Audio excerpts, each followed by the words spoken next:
روزہ توڑنے والی 14 چیزیں: کھانے پینے یا ہم بستری کرنے سے روزہ جاتا رہتا ہے، جبکہ روزہ دار ہونا یاد ہے۔ حقہ پینے سے، سگریٹ چورٹ وغیرہ پینے سے بھی روزہ جاتا رہتا ہے، اگرچہ اپنے خیال میں حلق تک دھواں نہ پہنچتا ہے۔ پان یا صرف تمباکو کھانے سے بھی روزہ جاتا رہے گا، اگرچہ بار بار اس کی پیک تھوکتے رہے، کیونکہ حلق میں اس کے باریک اجزاء بہرحال ضرور پہنچیں گے۔ شکر وغیرہ ایسی چیزیں جو منہ میں رکھنے سے گھل جاتی ہیں، منہ میں رکھی اور تھوک نکل گئے، روزہ جاتا رہا۔ دانتوں کے درمیان کوئی چیز چنے کے برابر یا اس سے زیادہ تھی، اسے کھا گئے، یا کم ہی تھی مگر منہ سے نکال کر پھر کھائی تو روزہ ٹوٹ گیا۔ دانتوں سے خون نکل کر حلق سے نیچے اترا، خون تھوک سے زیادہ ہے یا برابر یا کم تھا، مگر اس کا مزہ حلق میں محسوس ہوا تو روزہ جاتا رہا، اور اگر کم تھا اور مزہ بھی حلق میں محسوس نہ ہوا تو روزہ نہ گیا۔ روزہ یاد رہنے کے باوجود حقنہ لیا یا ناک کے نتنوں سے دوا چڑھائی، روزہ جاتا رہا۔ کسی دوا کی بتی یا پچکاری پیچھے کے مقام میں چڑھانا، اس سے حقنہ کہتے ہیں، جس سے اجابت ہو جائے۔ کلی کر رہے تھے، بلا قصد پانی حلق سے اتر گیا، یعنی بغیر ارادے کے پانی حلق سے اتر گیا، یا ناک میں پانی چڑھایا، دماغ کو چڑھ گیا، روزہ جاتا رہا، مگر جب کہ روزہ دار ہونا بھول گیا ہو تو نہ ٹوٹے گا، اگرچہ جان بوجھ کر ہو۔ یوں ہی روزہ دار کی طرف کسی نے کوئی چیز پھینکی، وہ اس کے حلق میں چلی گئی، روزہ جاتا رہا۔ سوتے میں، نیند کی حالت میں پانی پی لیا یا کچھ کھا لیا، یا منہ کھلا تھا، پانی کا قطرہ یا بارش کا اولا حلق میں چلا گیا تو روزہ جاتا رہا۔ دوسرے کا تھوک نگل لیا یا اپنا ہی تھوک ہاتھ میں لے کر نگل لیا تو روزہ جاتا رہا۔ جب تک تھوک یا بلغم منہ کے اندر موجود ہو، اسے نگل جانے سے روزہ نہیں جاتا۔ بار بار تھوکتے رہنا ضروری نہیں۔ منہ میں رنگین ڈورا وغیرہ رکھا جس سے تھوک رنگین ہو گیا، پھر تھوک نگل لیا، روزہ ٹوٹ گیا۔ آنسو منہ میں چلا گیا اور وہ نگل لیا، اگر 1-2 قطرے ہے تو روزہ نہ گیا، اور زیادہ تھا، اس کی نمکینی پورے منہ میں محسوس ہوئی تو روزہ جاتا رہا۔ پسینے کا بھی حکم ہے۔ پاخانے کا مقام باہر نکل پڑا تو حکم ہے کہ کپڑے سے خوب پوچھ کر اٹھے کہ تری بالکل باقی نہ رہے، اور اگر کچھ پانی اس پر باقی تھا اور کھڑا ہو گیا اور وہ پانی اندر چلا گیا تو اس سے روزہ ٹوٹ گیا۔ اس مسئلے کی طرف اکثر کی توجہ نہیں ہوتی، تو اسی وجہ سے فقہاء کرام فرماتے ہیں کہ روزہ دار استنجا کرنے میں سانس نہ لے، یعنی پانی سے پاکی حاصل کرنے میں سانس نہ لے۔ سانس لے گا تو پخانے کا مقام باہر نکلے گا، اور اس پہ جو تری لگے گی جب پانی سے صاف کریں گے، استنجا کریں گے، تو جیسے کھڑے ہوں گے وہی پانی کی تری اندر ہو جائے گی، اور جیسی تری اندر ہوئی روزہ ٹوٹ جائے گا۔ فرمان مصطفیٰ صلی اللہ علیہ وسلم: جس کو ماہ رمضان میں خود بخود قے آئی اس کا روزہ نہ ٹوٹا، جس نے جان بوجھ کر قے کی اس کا روزہ ٹوٹ گیا۔ جس کو خود بخود قے آئی اس پر قضا نہیں، جس نے جان بوجھ کر قے کی وہ روزے کی قضا کرے۔ روزے میں خود بخود کتنی ہی قے ہو جائے، وامٹنگ جتنی بھی ہو جائے، خود بخود خواہ بالٹی ہی کیوں نہ بھر جائے، اس سے روزہ نہیں ٹوٹتا۔ اگر روزہ یاد ہونے کے باوجود جان بوجھ کر قے کی، اور اگر وہ منہ بھر ہے، یعنی منہ بھر کی تعریف یہ ہے کہ آگے اس کی تفصیل سنیں گے، یعنی کہ بلا تکلف اسے نہ روکا جا سکے، اس کو کہتے ہیں منہ بھر قے۔ تو منہ بھر قے اگر ہے تو روزہ ٹوٹ جائے گا۔ قصداً یعنی جان بوجھ کر منہ بھر ہونے والی قے سے بھی اس صورت میں روزہ ٹوٹے گا جبکہ قے میں پانی، کھانا یا پانی یا صفرا کہتے ہیں کڑوا پانی، یا خون آئے۔ اگر منہ بھر قے میں صرف بلغم نکلا تو روزہ نہیں ٹوٹے گا۔ قصداً قے کی، جان بوجھ کر قے کی، مگر تھوڑی سی آئی، منہ بھر نہ آئے، اب بھی روزہ نہ ٹوٹا۔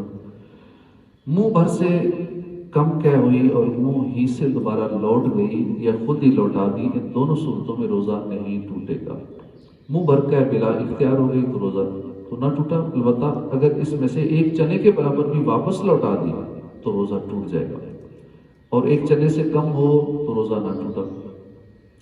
وضو کی حالت میں جان بوجھ کر کہہ کریں یا خود بخود ہو جائے، دونوں صورتوں میں اگر منہ بھر کے آئی اور اس میں کھانا، پانی یا کڑوا پانی سفر آیا تو وضو ٹوٹ جائے گا۔ اگر بلغم کی منہ بھر کے ہوئی تو وضو نہیں ٹوٹے گا۔ بہتے خون کی کہہ وضو توڑ دیتی ہے۔ بہتے خون کی کہہ سے وضو اس وقت ٹوٹتا ہے جبکہ خون تھوک سے کم ہو، یعنی مغلوب نہ ہو، کم نہ ہو، یعنی خون کی وجہ سے کہہ سرخ ہو رہی ہے تو خون غالب ہے، وضو ٹوٹ گیا، اور اگر تھوک زیادہ ہے، خون کم ہے تو وضو نہیں ٹوٹے گا۔ خون کم ہونے کی نشانی یہ ہے کہ پوری کہہ جو تھوک پر مشتمل ہے وہ زرد یعنی پیلی ہوگی۔ اگر کہہ میں جمع ہوا خون نکلا اور وہ منہ بھر سے کم ہے تو وضو نہیں ٹوٹے گا۔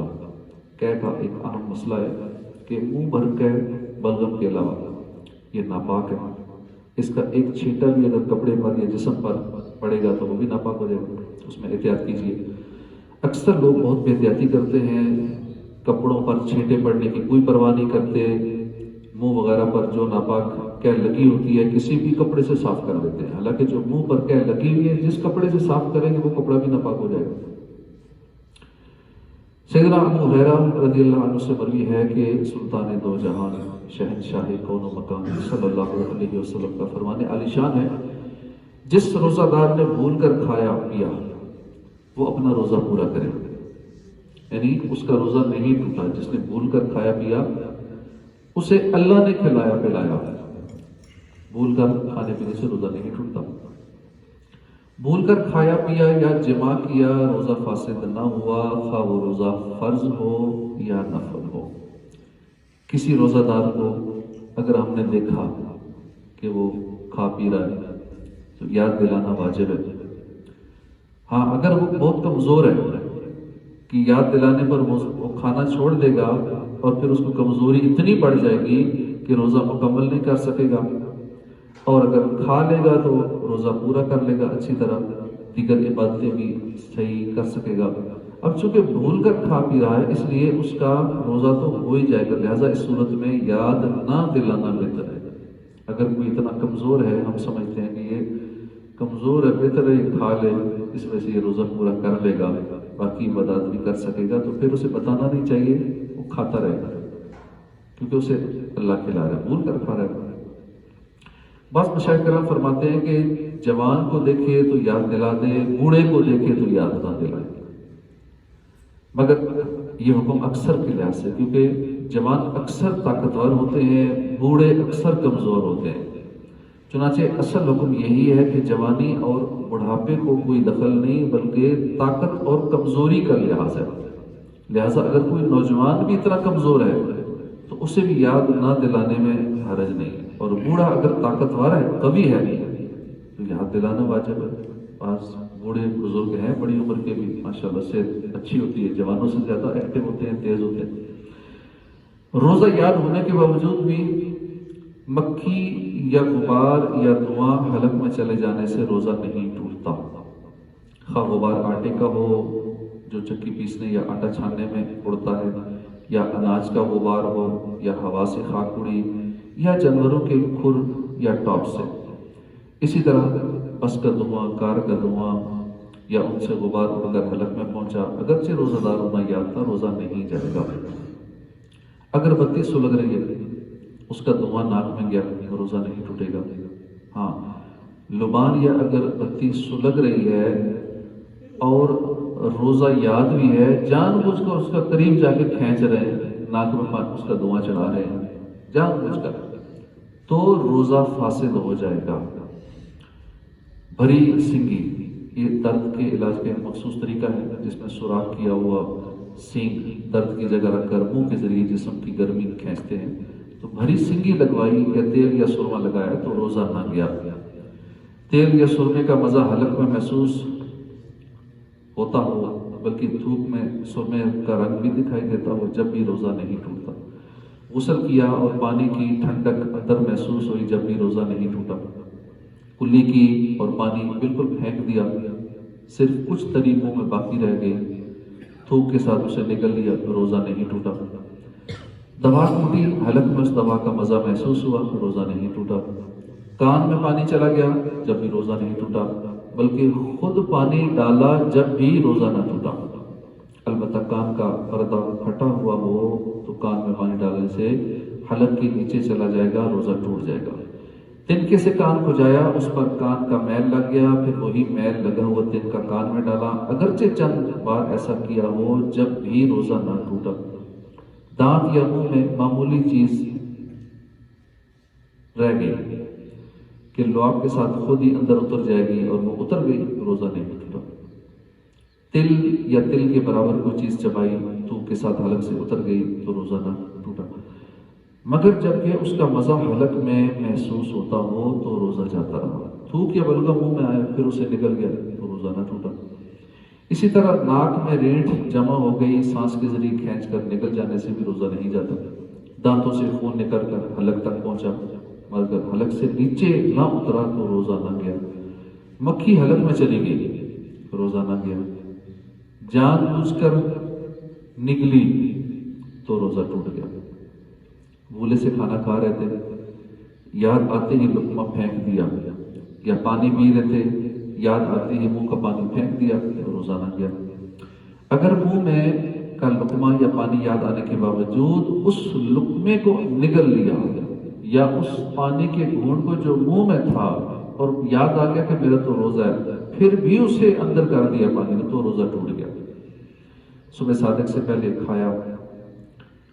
کھا رہے تھے، کچھ پی رہے تھے، صبح ہوتے ہی یعنی سحری کا وقت ختم ہوتے ہی منہ میں جو ہے وہ سب اگل دیا تو روزہ نہ گیا۔ اگر وہ نگل لیا تو روزہ ٹوٹ گیا۔ غیبت کی، روزہ نہ گیا۔